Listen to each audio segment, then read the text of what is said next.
right, July reading wrap up. This one was a big one. I've got my little notes here because if not, I will sit down. I will forget.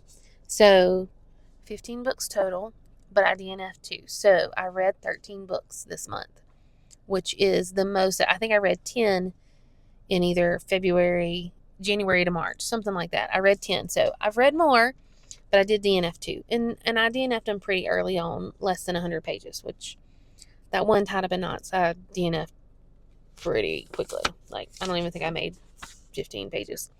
So, let's go through it. Royal Assassin by Robin Hobb. That was book 2 in the Forster trilogy. I gave it a 5-star. I love Robin Hobb. That is a new favorite author. I will wind up getting all of the Realm of the Elderlings, so I can't wait. We read Death on the Nile with our Patreon group. That was our page to screen. So that was fun. I gave it a 4.75. I enjoyed the book. I enjoyed it a lot more than Murder on the Orient Express. The movies, I enjoyed the 1973 one better than the 2022 version with Kenneth Branagh. And I like Kenneth Branagh, but I did not like his Perot at all. And the Perot in the 1973 version also voices Prince John in Disney's Robin Hood. So I thought that was kind of fun, especially if you like turn away and you hear him, you're like, oh there's Prince John. So then I started Ship of Magic, which is the first book in the Live Ship Traders trilogy that's in the Realm of the Elderlings. That's actually book 4 out of 16. So I skipped a book because we were doing that in our fellowship tier of Patreon with Chris and Mads. I gave that 5 stars. I loved it. It was so good. And if you want a piratey kind of book, if you're in that mood for pirates and on the sea, you need to read the Live Ship Traders. It is so fun.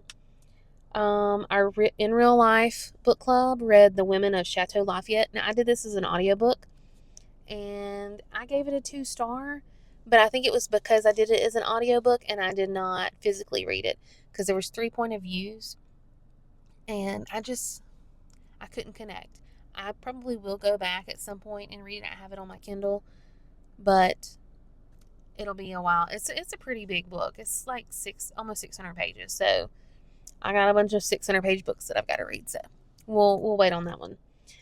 Blood Over Brighthaven. That was one of my Spin the Wheel challenges. 5-star by M.L. Wang. I love it. Sword of Kaigan and Blood Over Brighthaven. They are amazing books, and I enjoyed every second of it. So definitely read that one. It makes you think. And it does make me feel a little stupid whenever they start talking about the magic system. But it was fun. It's fun. Let's see. A Darker Shade of Magic. I gave it a 4.75 star. That was also on the Spin the Wheel challenge. That's V.E. Schwab. V.E. Schwab. I love her books.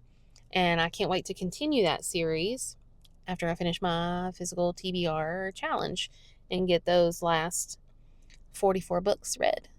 I think that's what I have left. I counted last night, and it was 44 books left. Not bad, because I think I started off with like 60 or 62, so we'll see. Water Moon was another physical TBR Spin the Wheel challenge. That was 3.5 stars. It was fun. It was neat. It was kind of like a Studio Ghibli kind of feel to it. Howl's the Moving Castle.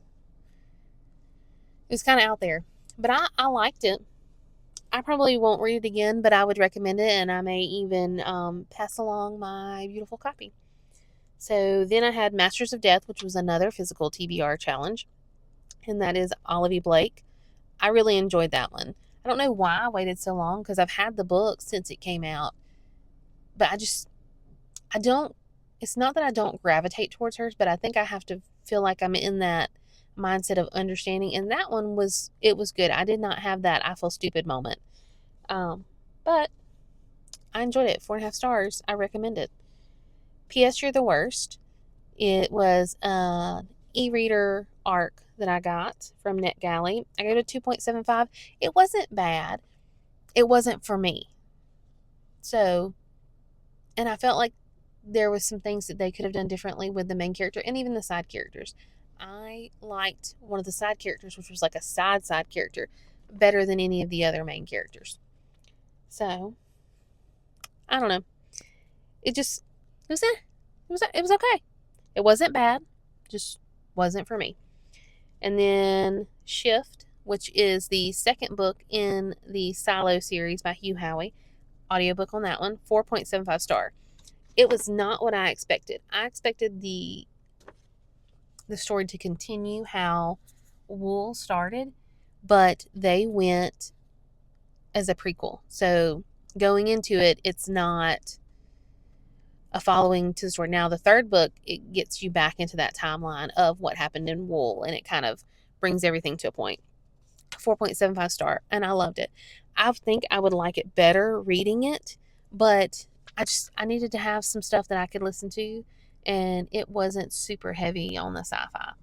But it did take me a little bit to get into it because it totally jarred me from what Wool was.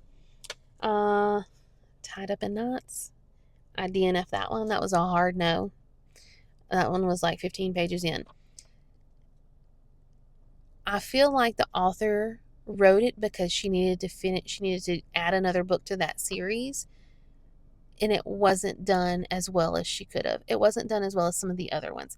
Now, in her last book in that series, I felt like she had some errors and some editing needed to happen. But I may have outgrown that type of series, so I don't know. I may go back and read one of the first books in it, and it might not be for me anymore, which is fine. But it was a hard no, and I'm giving that book away. So if you want it, let me know. DM me, and I'll send it to you. I also did a soft DNF of Theft of Swords, which is a high fantasy book. I think I would like it, but I am already in the realm of the Elderlings, and then I was doing, A Darker Shade of Magic, and there was a lot of fantasy in another series that I kind of started, so, and it's 2 really big books right after it, so I want to come back to it, but it's not going to be on the TBR challenge until after I get those done, and then maybe finish up the Realm of the Elderlings. It just kind of, it wasn't the time. And so then I did A Room with a View by E.M. Forster, which was another, it was technically on my TBR challenge, Spin the Wheel, but because I DNF'd those 2, I just went on ahead and picked it up, because it was a short read. It was like 204 pages, and it was like itty bitty. So that one I gave a 3.25. It was okay. I feel like he wanted to kind of give that slice of life kind of feel, but it just didn't hit the way like Jane Austen does, or, I don't know, maybe it was the time period, the Edwardian time period, and I don't know. It didn't hit. The movie does. I love the movie. Helena Bonham Carter does a great job, and Daniel Day-Lewis. They do an absolutely phenomenal job. And you've got Judi Dench in there, which is hilarious, because she plays that character very well. And you got Maggie Smith. I love Maggie Smith. She does such a good job. And, it's so funny to see her, because while she doesn't look like an old lady, she still has that old lady quality to her. Because the first time I saw her was in Harry Potter, so she was much older than she was in this movie. Okay, then the next one was the Atlas 6. That was another spin the wheel challenge. I had a lot of spin the wheel challenges. I did 1, 2, 3, 4, 5, 6, 7, 8, 9.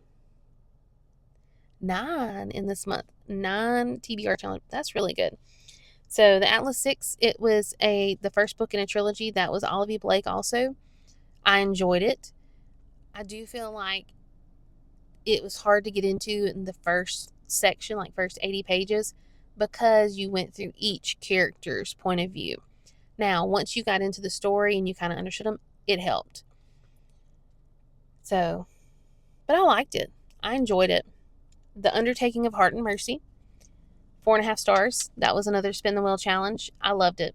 It was fun. Finished it in one day. And so that was my last book of the month. I finished it. Well, technically I finished it at 2:30 this morning, but I'm counting it for July 31st. So let me know what you read in July. Did you read any of these books? Did you like them? Are you going to put these on your TBR for coming up? And then I'll let you know what I'm reading in August. I might not read that many. My brain hurts a little bit. But I do feel like I've got some steam built up in order to really get this physical TBR down, because it was like 60 something originally. So, yeah. It was a lot. It was a lot. So, I'm hoping, but I did go back and look at like all the books that I've bought this year. And out of all of the ones I bought, there's only 11 that are still on my physical TBR. So a lot of these books I've had for 2+ years. 2+ years. So I've got to get that down. I really want to make sure that I've read everything and that I don't leave books on my shelf that I don't care for or just aren't my cup of tea. I got to go through the ones that I've read and really think about them. And if I want to keep them, then yeah. If not, I'll give them away. And it's not that they're not good books. They're good books, but they might not be good books for me. So, anyways, all right.